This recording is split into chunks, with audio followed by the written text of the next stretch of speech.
Второто ми предложение за вас днес е с зряла телешка кайма.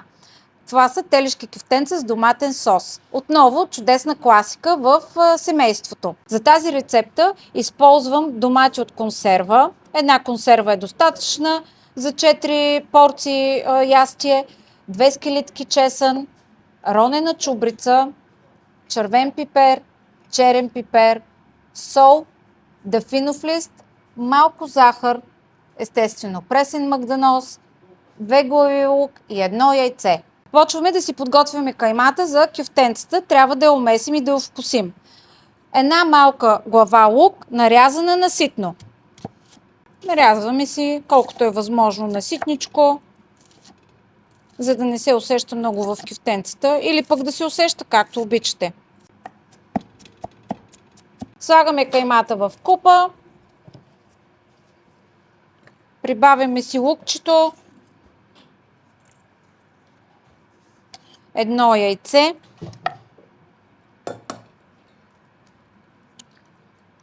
и подправките, които са малко сол, малко черен пипер, ронена чубрица, малко пак, защото е много силна, малко магдanozче за цвят и месим. Трябва да стане, да се умеси много хубаво. Също както при свинската зряла кайма, така и при телешката месото става по-крехко и вкусът му е много по-наситен. Започвам да си оформям кюфтенцата, като гледам горе-долу ето тази големина. Тази рецепта не е от мама или от баба. Не е някакво велико откритие, защото има рецепта с телешки кюфтенца много. Тази рецепта взех да я приготвям заради мъжа ми, който много я обича.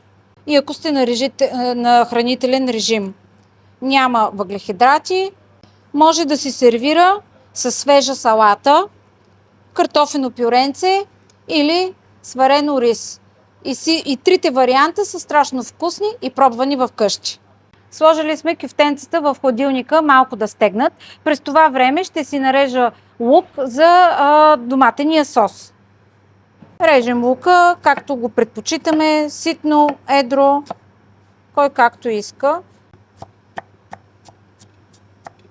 Нарязваме си 2 скелетки чесън, или по-малко, или без, ако искате. Аз обичам и си слагам 2 скелетки чесън. След като си нарязахме лука и чесъна за доматения сос и го приготвихме ето тук за после, изваждаме кюфтенцата от хладилника и си пускаме котлона на слаб огън и слагаме олио да загрее.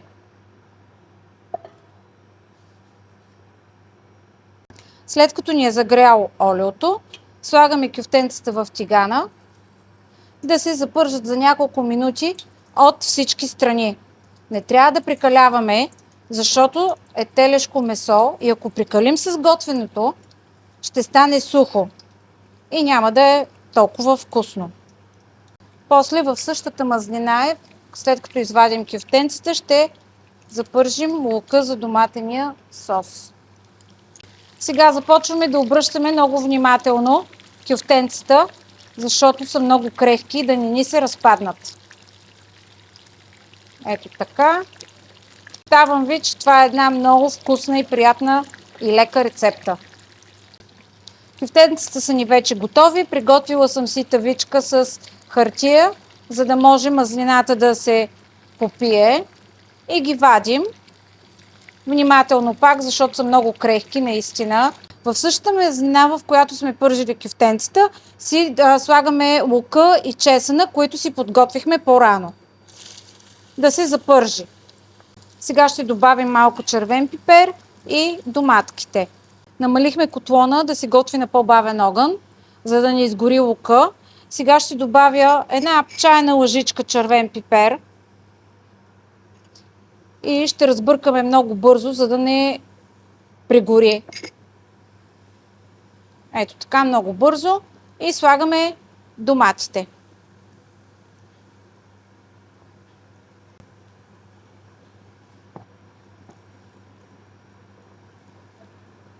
Разбъркваме и оставяме да си поври. След като сосчето доматеното е повряло около 10 минути, прибавяме подправките, които са сол на вкус пак, защото не знам точни грамажи. Ето така. Черен пипер. Малко захар, за да убием киселеността на домата. Половин чайна лъжичка, съвсем малко. И един дафинов лист. Разбъркваме и сега ще добавим кюфтенцата. И ще оставим не повече от 10 минути да поврат.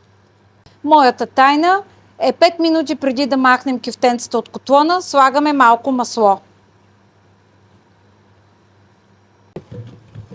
И изчакваме да се разтопи, да се разнесе, след което махаме от котлона.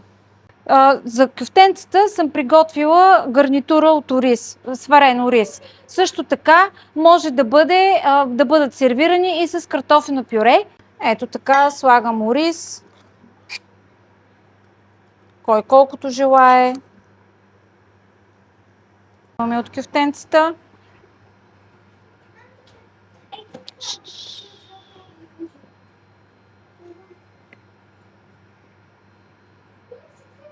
И за цветен завършек слагаме малко магданоз. Моят дегустатор има помощник и сега ще опитат моите кюфтенца с доматен сос. Давайте!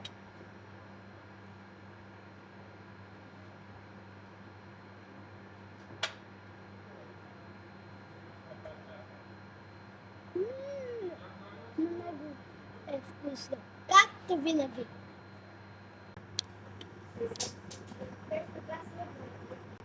Все пак и аз да проверя как е на вкус. Супер! Ако искате и вие да пробвате тези рецепти с зряла свинска и зряла телешка кайма, може да си закупите от магазин Касапи и месарница в град Пловдив, квартал Коматево, улица Коматевско шосе 137.